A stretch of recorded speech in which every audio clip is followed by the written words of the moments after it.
Let's begin with the words of silent prayer. On va commencer par une prière silencieuse.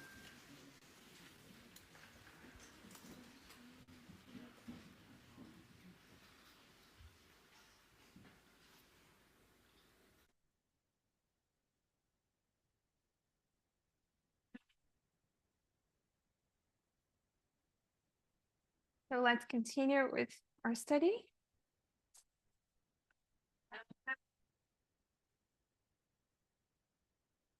Family is also used as a political weapon. We know well the moral majority from Tessa's studies. And the moral majority campaign promoted traditional family values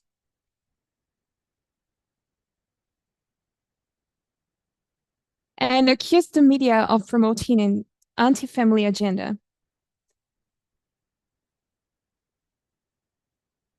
They defined the family as two heterosexual parents and portrayed issues such as abortion, divorce, feminism, and LGBTQ rights.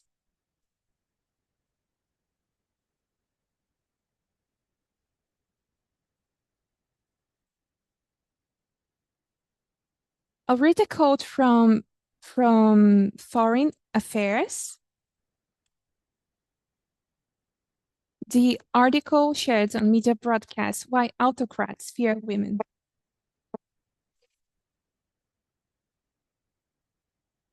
One way autocratic and illiberal leaders make gender hierarchy palatable to women is by politicizing the traditional family, which becomes an euphemism for associating women's value and worth with motherhood, parenting, and domestic life in a nuclear household, and for rolling back their claims to public power.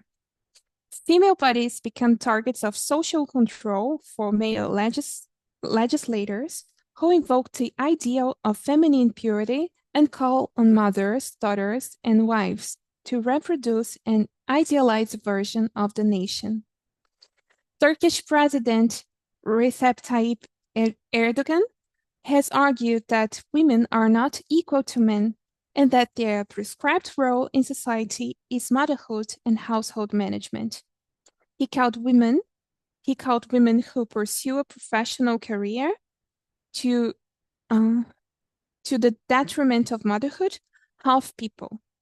The argument of Hungarian Prime Minister Viktor Orban has similarly encouraged women to stop trying to reduce the wage gap and concentrate on producing Hungarian children.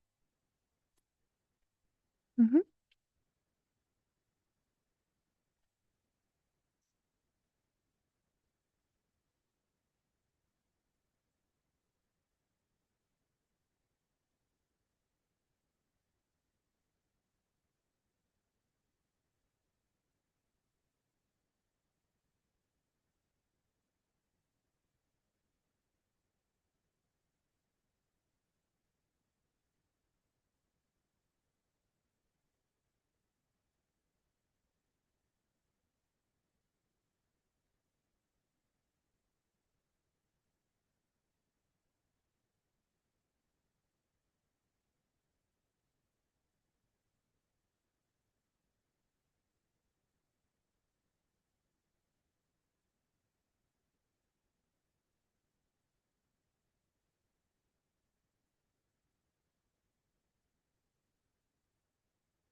Thank you.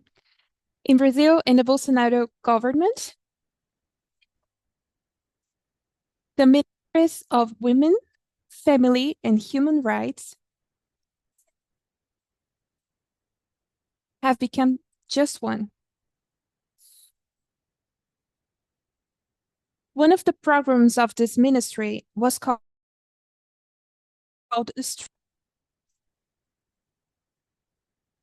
And this program aimed to train parents emotionally to strengthen bonds with their children.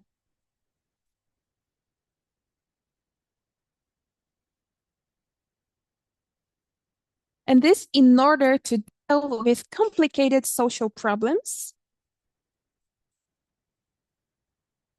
such as drug use and early pregnancy.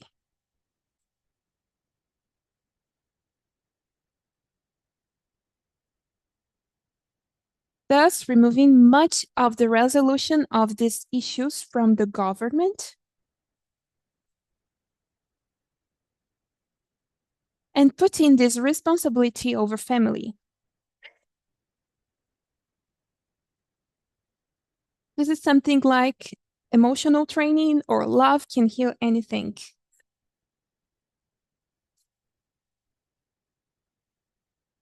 Another technique criticized above all in German speaking countries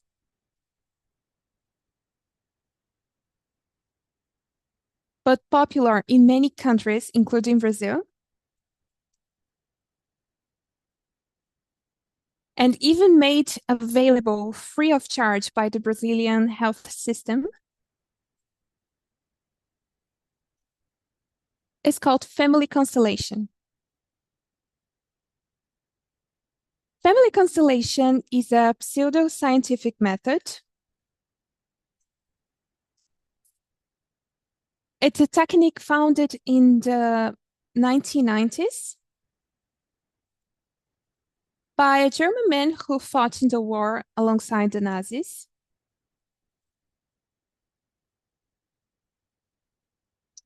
Philosophy and Catholic theology. And then he went to work as a missionary catechizing the Zulu people.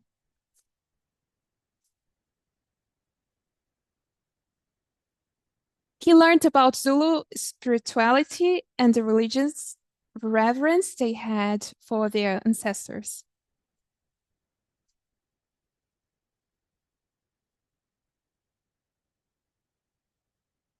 And although it borrows terms from traditional psychology,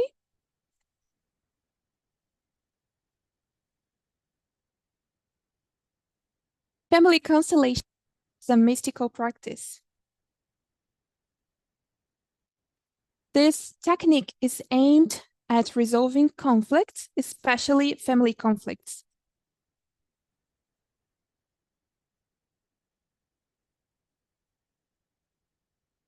Supporters of this type of therapy, they claim that current problems and difficulties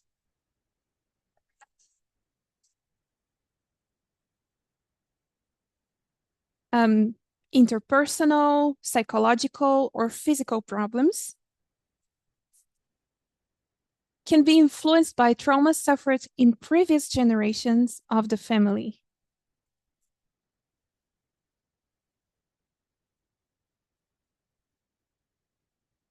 So a problem you are facing today could be blamed, for example,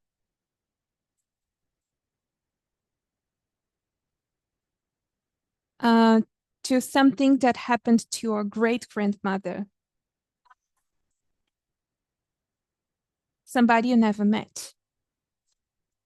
So there's no concrete explanation as to how this would happen. But it's about the magnetic field that unites people. For him, when there is a family problem, there is a systemic entanglement, which must be healed by following the 3 laws of love. So I tell you what are his 3 laws of love. The first law is belonging. Just a moment.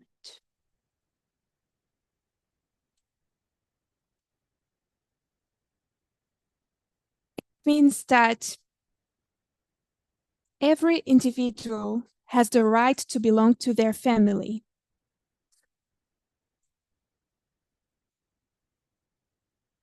regardless of what they have done or how the rest of the members feel about them.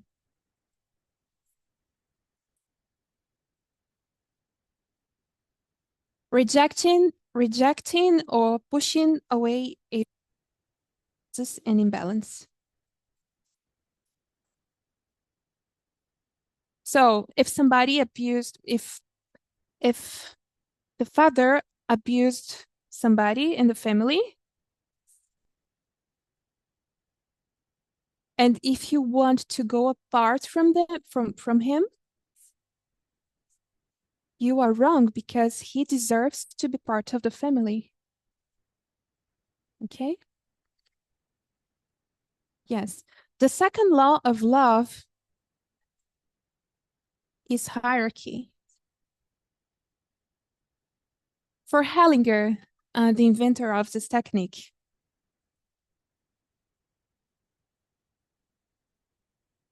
the family has a fixed model. First, the father job is to protect and provide.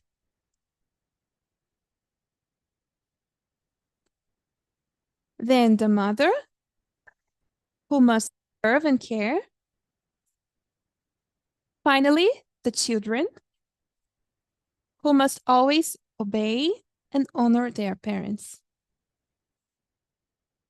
The order of arrival in the family also matters. For example, if you are the first child, you'll be more important than the rest. An application of what would be of this would be an old sister who dies, and the younger brother tries to fill the female role in the family.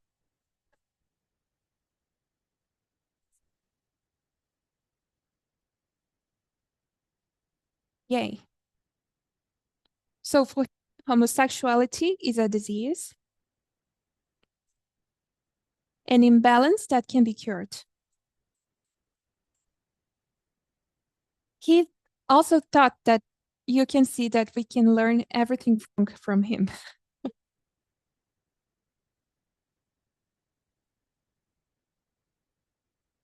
He thought that it is a woman's job to offer love, affection, and sex to her husband.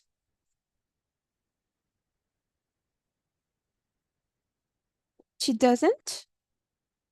There is an imbalance in the system. The result is that the father looks for the slack in his daughter.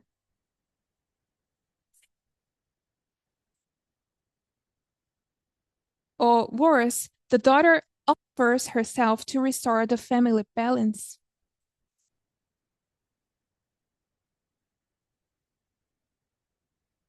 And this is how he justifies incestuous rape.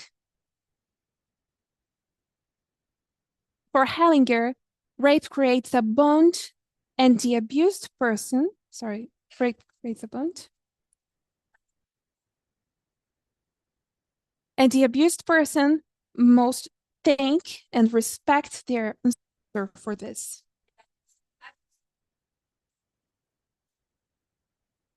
Mm-hmm.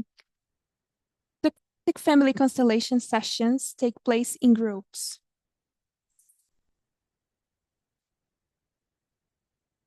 And it's conformed by a patient, a constellator, and other participants called representatives. Those participants take on the role of the relatives, living or dead.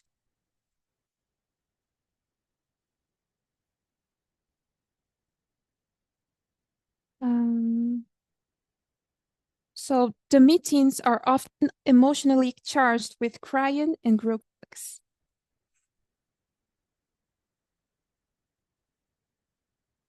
The problem with such therapy is that not only can it not be effective,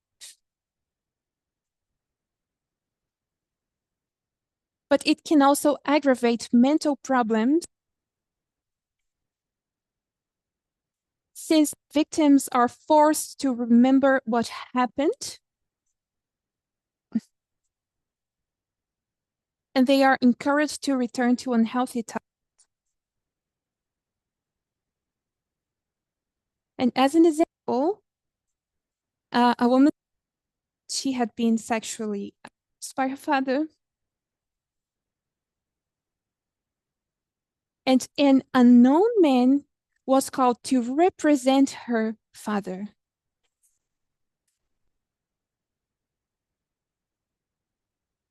And she was told to get down on her knees and ask him for forgiveness. She cried too much and said, I can't.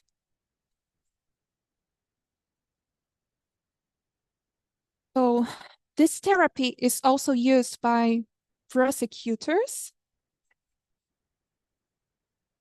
lawyers, and judges as a way of stimulating the resolution of court cases.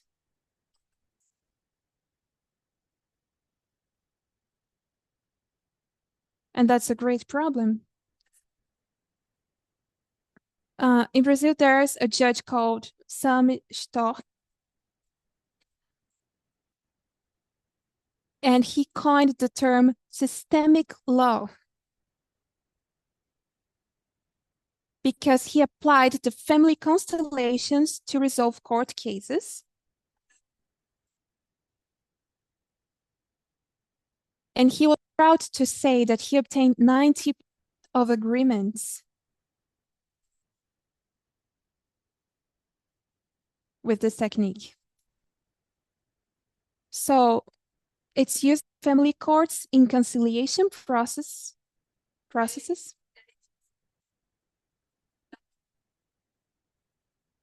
so that the parties can reach an agreement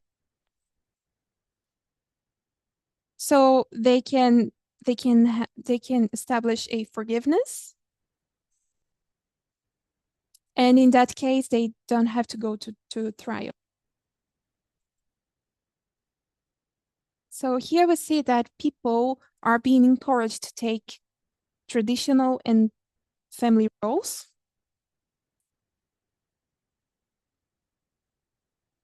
Mhm. Um, as as family being a unity of a big authoritarian government.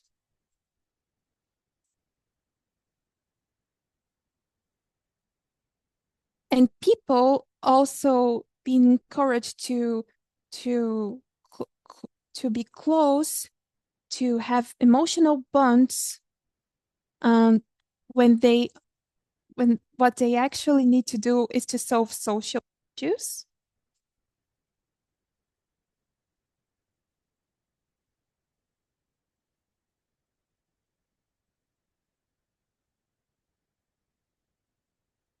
And all the manipulation of people's emotions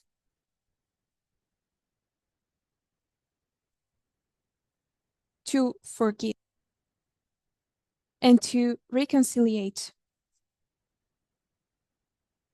So let's talk about the difficulty of naming negative feelings and living.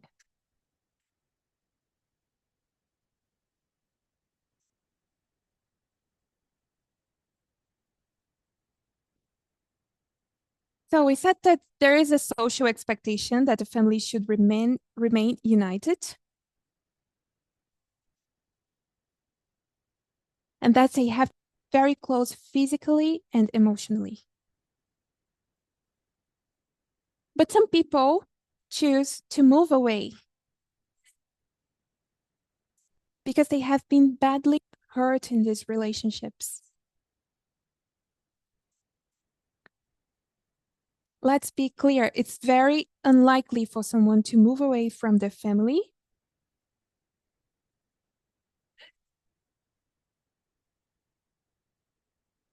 if they feel security or if the person who hurt them regrets and it changes, and this person changes their attitude. So it can be very hard for many people to break away from their family, even when they decide to do it. First, because it's hard to admit or to name the bad events.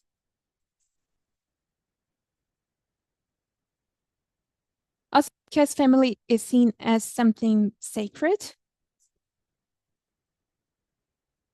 because it can be accused of being selfish or rude.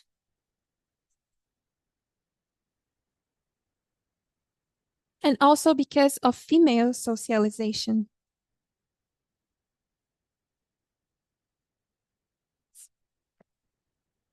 Socialization says that gentleness,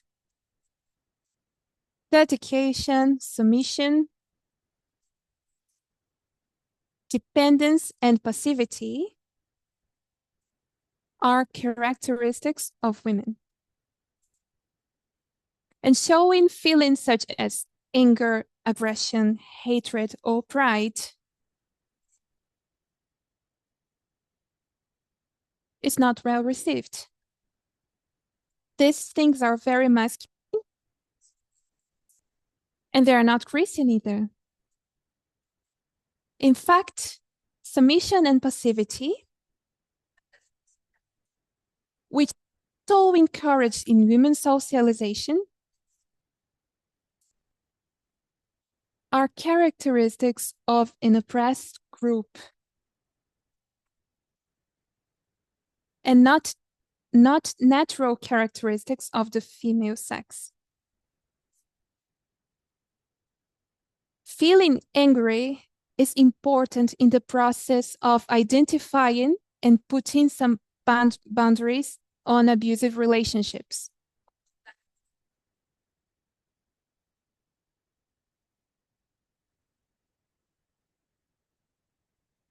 It's important for you to feel it to put an end.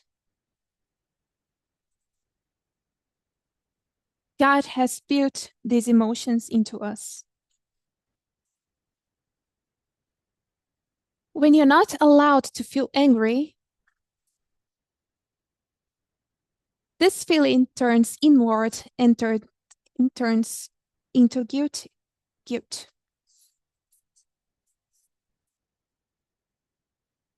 You can feel bad for feeling this way. You recriminate this feeling.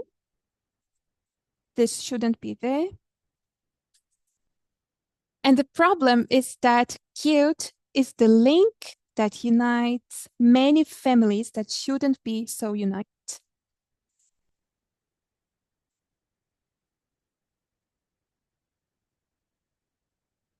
So let's talk about cutting the emotional umbilical cord.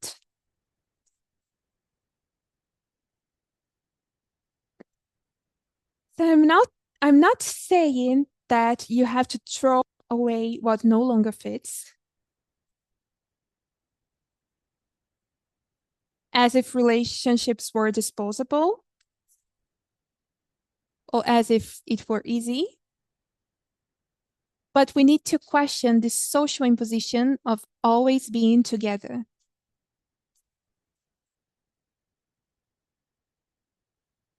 As we've discussed, culturally, women are in charge of looking after the family.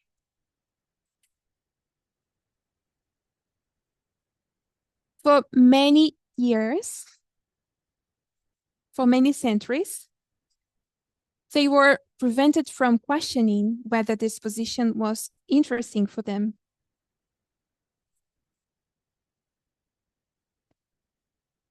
Women couldn't have a formal job. They couldn't have a bank account. They couldn't own property in their own name. They couldn't get divorced. In other words, the laws trapped women in the family.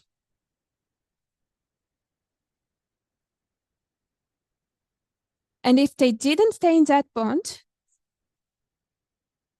they might they might not survive. When Jesus talks about divorce with the Pharisees, he mentions that it was given because of the hardness of their hearts, but that it wasn't like this in the beginning. Think about it. I can't associate the hardness of heart when someone who has been hurt denies reconciliation. But I do think about the hardness of heart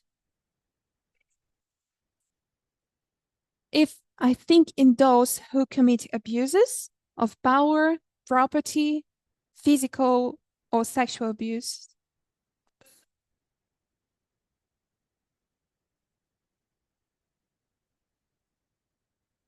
Also, yes, also emotional and abuse or betrayal. And um, just as divorce has been mentioned in other presentation as a necessary resource,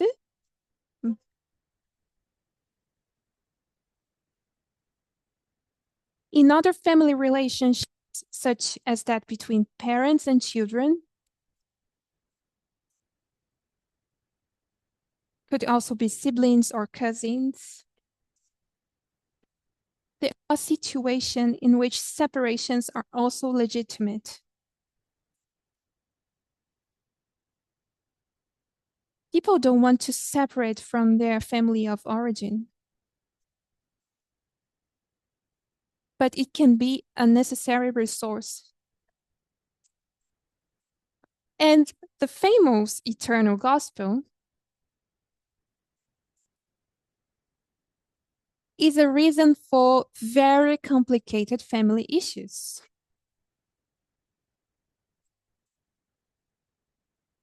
Read, read with you the desire of ages. Just a moment. This is desire of ages.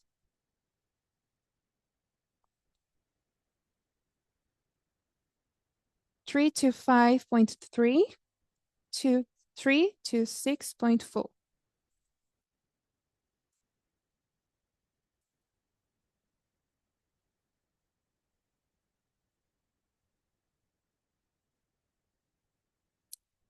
What a support Christ would have found in his earthly relatives if they had believed in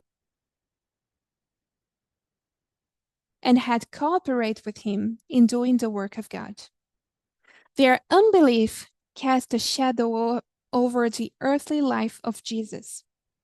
It was a part of the bitterness of that cup of woe which he drained from us. The enmity kindled in the human heart against the gospel was keenly felt by the Son of God, and it was most painful to him and in his home. Sorry, I came back speaking worse. I think it's the food. The enmity kindled in the human heart against the gospel was keenly felt by the Son of God, and it was most painful to him in his home, for his own heart was full of kindness and love, and he appreciated tender regard in the family relation. Did you find it?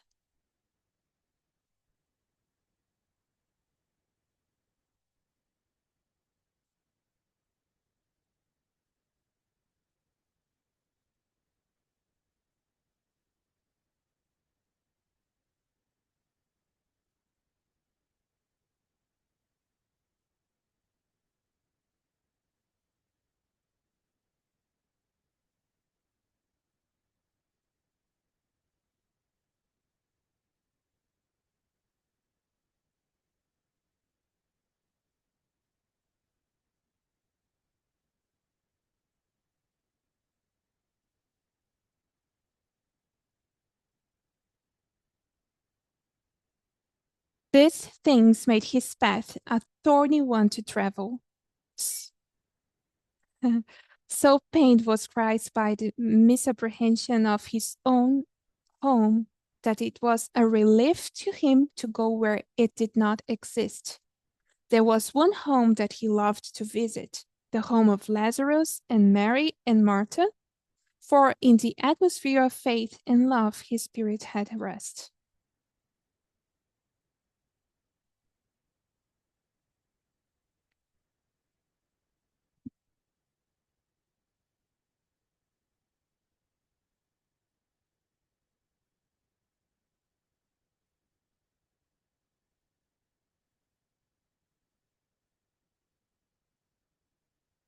So Jesus also had to face issues, and it was really painful for him. And sometimes he had to leave to his family, to his friend's house.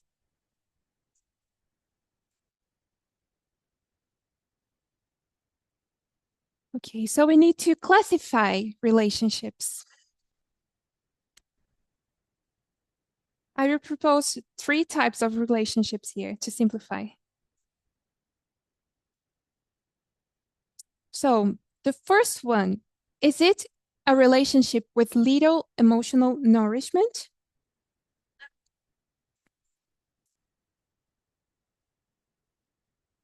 So we have this first one.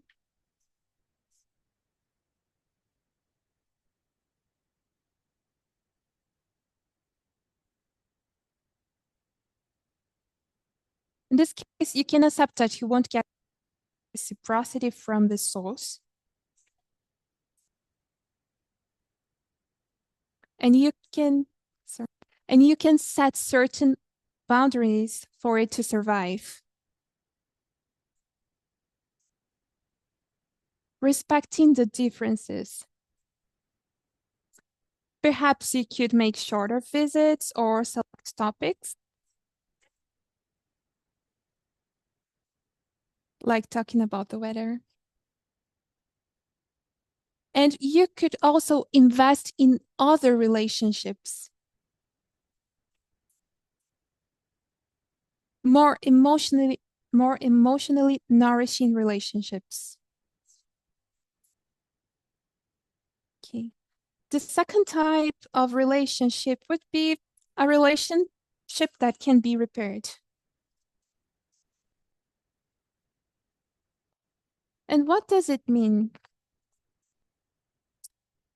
Um, this is a relationship where people are able to listen to each other, where there is a desired and action towards change. In this type of relationship, there may be some degrees of closeness. You could have a partial or total reconciliation. So, with those examples, that's why having a representative of the father in that therapy we mentioned was so wrong.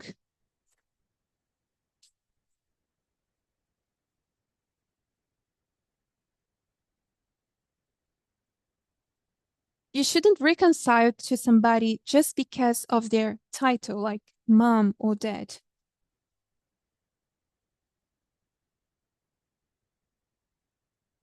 but because of your desire plus their desire and action towards reconciliation. And the Bible in Proverbs 29:29 says that he who confesses and lets go will obtain mercy.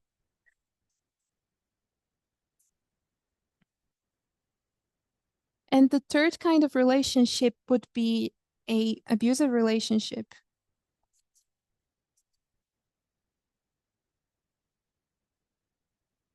This is a relationship that hurts without willingness to listen and without action to change.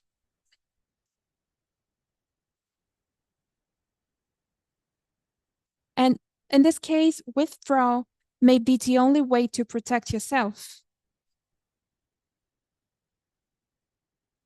It's important to notice that this withdrawal should be done for self-protection.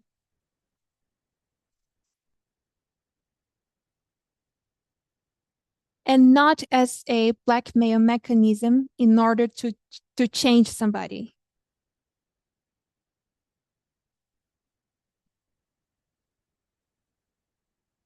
Because no one can force anyone to acknowledge a mistake or to apologize.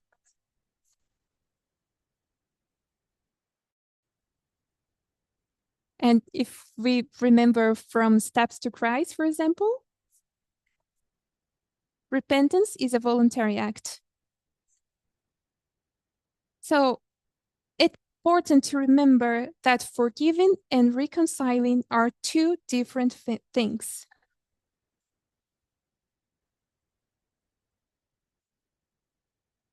As we said, reconciliation happens when two or more people reflect on the problem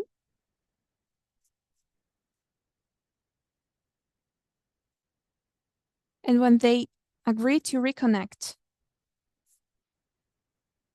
If only one of the parties decide to do this,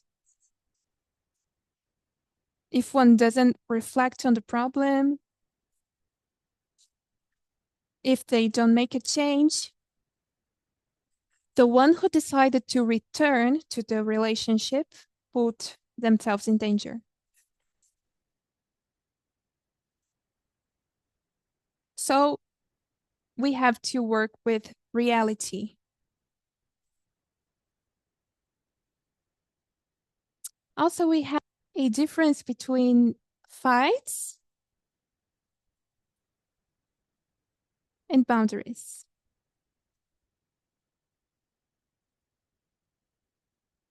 Fights often break out in an attempt to convince the other person. And instead of trying to fix people, we should learn to set boundaries.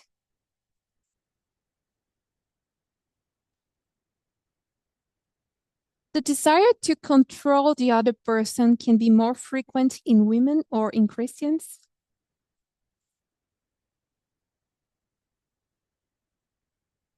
Because they want to save people.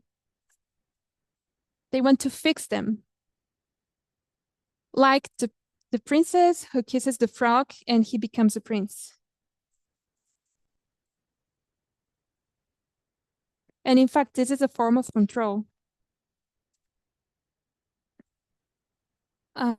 Different from that are the boundaries.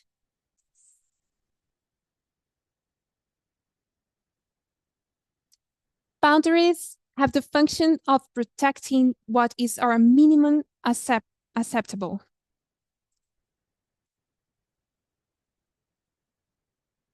When people fight, it can happen that they argue without getting to the heart of the problem.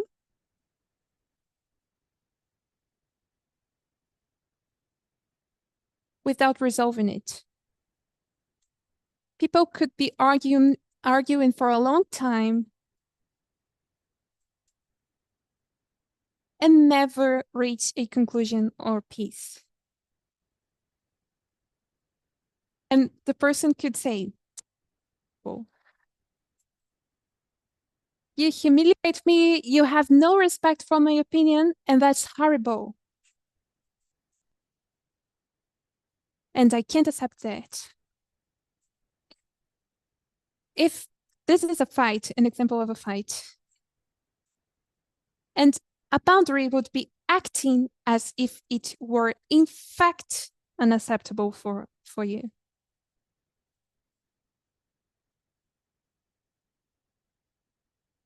When we set a boundary, we set a condition for ourselves.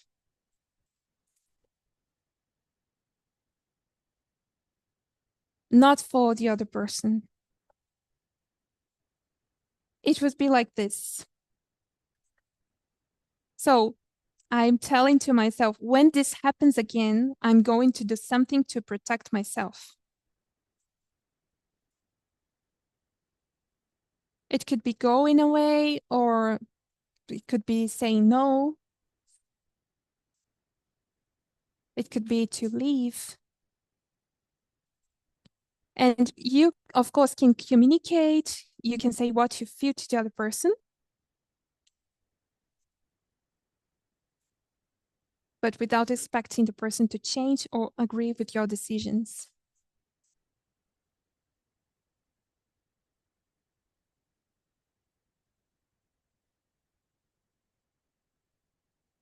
And this is difficult because it requires you to be bold. Because boundaries put relationships in check. By doing it, you can lose that relationship. So you have to bet that the relationship will survive that limit. And after that may come emotional blackmail and guilt. But it's your job to sustain the limit. And it's important to understand that other people can deal with suffering and with disappointment.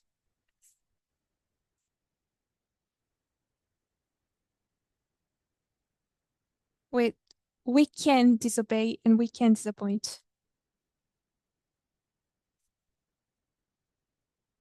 So we can also understand that we can expect different things from different people. We can think about what is the level of relationship I can maintain with this person. Or if I want to have a relationship with this person. Mhm. Because some relationships will be deeper and some more superficial. Some will be opener and others with more boundaries. Okay. Probably you have heard about traumas.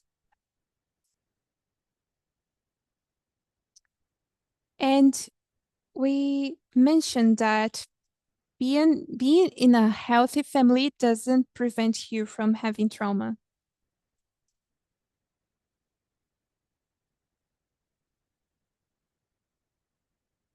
Yeah, trauma can't be avoided by the caregivers. Because it's not just about what happened to us, but it has to do with the interpretation we make of what has happened to us. How we internalize it, how we feel what happened. Mhm. And some authors, they say that trauma is the loss of the ability to trust.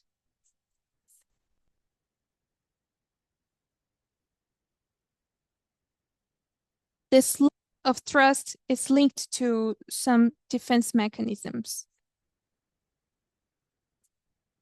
Yes, people will develop those defense mechanisms to defend themselves from further hurt.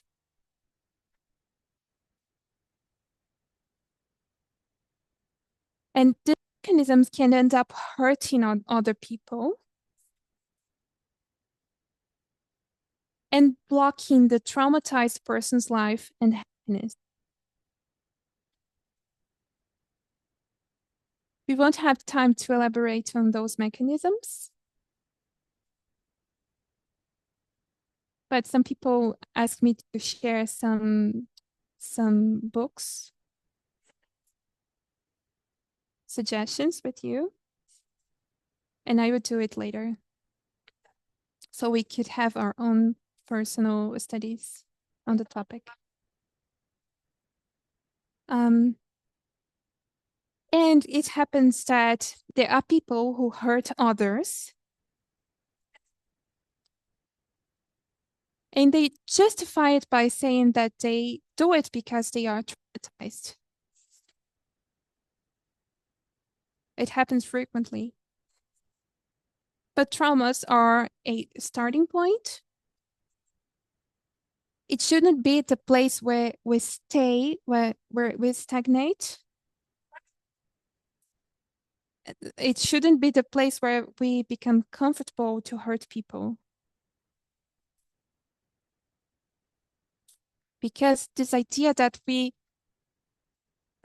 what we go through during through blah, blah, because the idea that we go through that I the idea that what we go through in childhood will determine our destiny is wrong.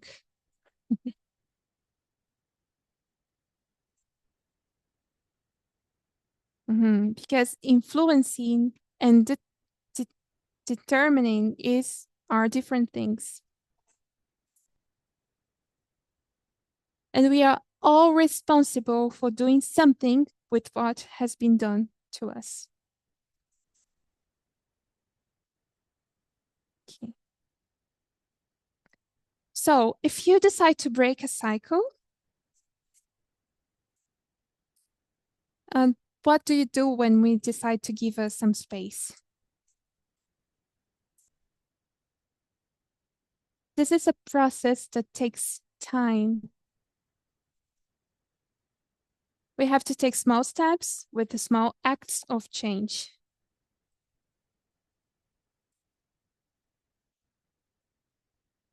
And it's easier if you have some support to do it. It could be a professional, some people who can give you good relationships.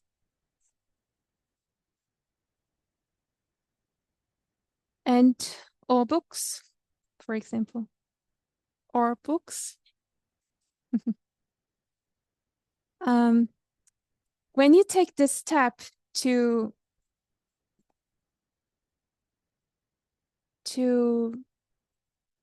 restart your life, it's important to let go of our ideal self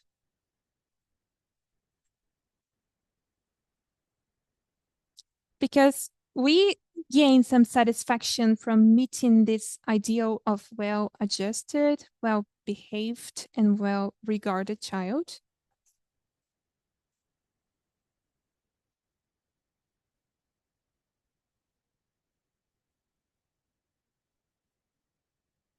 And often when we let go of certain family expectations, we can be interpreted as problematic, ungrateful, or rebellious.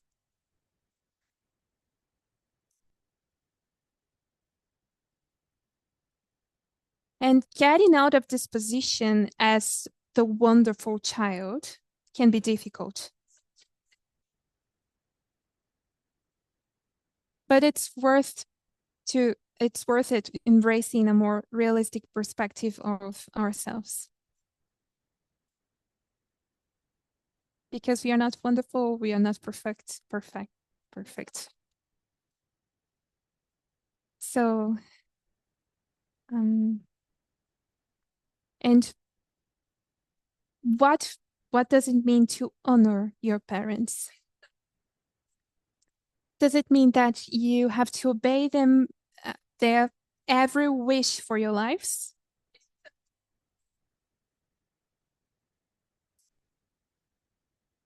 Does it mean that you have to accept their religion as your own? Is it to give in to a mother who has no other satisfaction in life than her children?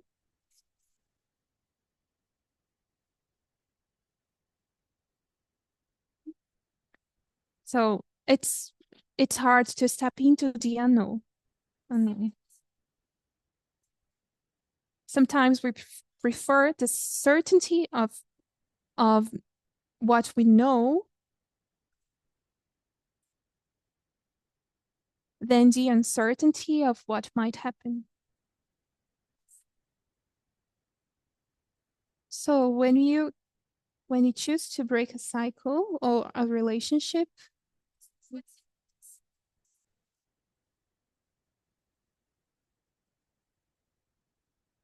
a moment.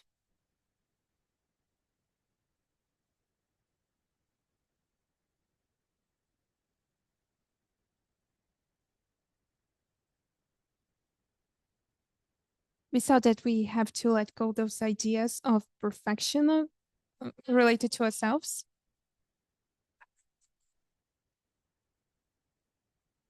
And accept to be called rebellious and selfish. And it's okay. And self-care is also very important,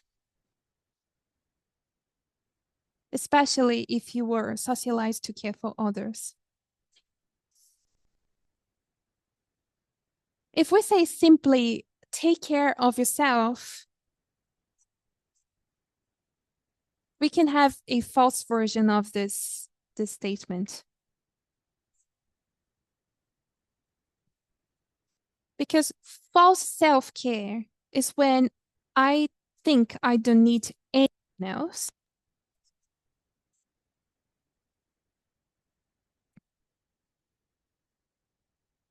That I have to stand in front of everyone else, me first. And it's not about that. Healthy self-care is about me too.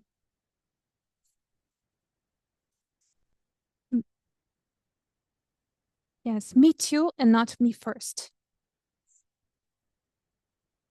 This neoliberal self-care about self-indulgence, that's not practicable for everyone.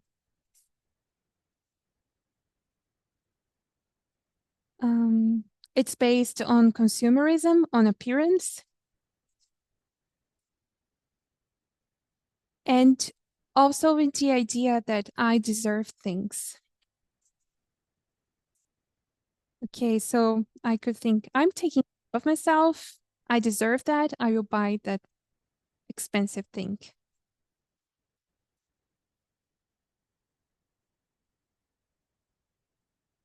Or you can also think that you could let go of some obligations and take a premium bath.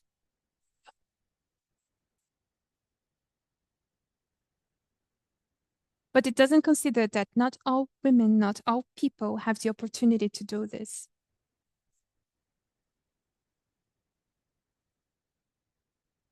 Because by simply leaving some tasks aside, your child could go without food, or you could lose your job and not be able to provide for your family. So we see that self-care also requires issues that go beyond the individual. Whether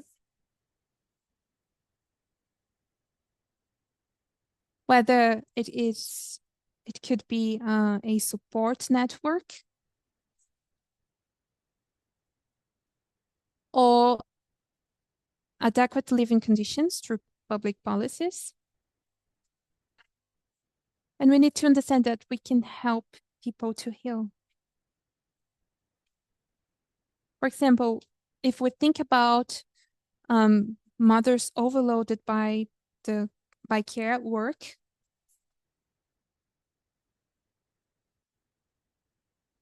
we could understand that this child isn't hers. This child ours. And we have to help each other.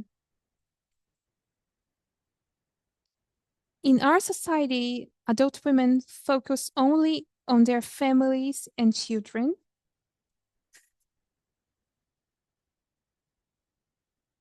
living their own projects and education, their personal development, their friendships, or their collective life, they just put it aside. So when you decide to live a new life, you also need to develop these things.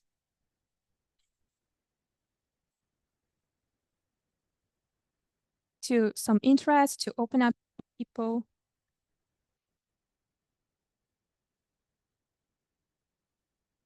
And I would like to close with this quote. This is from the same chapter we read before.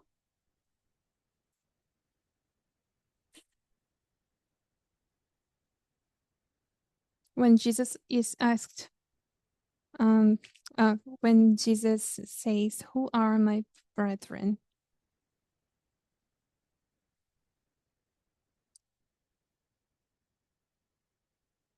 So for those who have to go through this hard but forgotten way,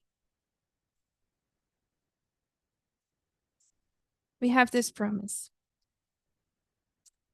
Those who accept Christ as their personal savior are not left as orphans to bear the trials of life alone.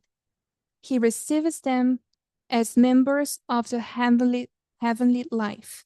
He asks them to call his Father their Father. They are his little ones, dear to the heart of God, bound to him by the most tender and abiding ties. He has toward them an exceeding tenderness, as far surpassing what our father or mother has felt towards us in our helplessness, and the divine is above the human.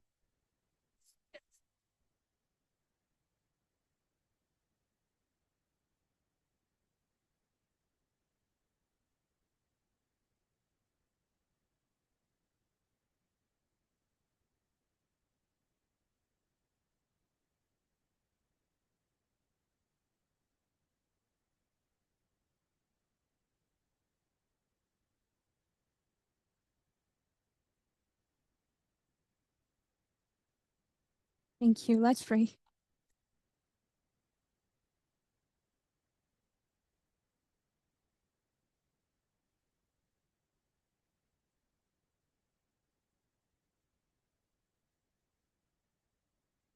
Dear God, thank you for the opportunity to be gathered in this camp meeting. We have been blessed by the message. We have been blessed by everyone who is working to make this real. Let us help more and more. Let us help us to learn more and more about you and more about the relationships we have with you and with other people. In the name of Jesus, amen.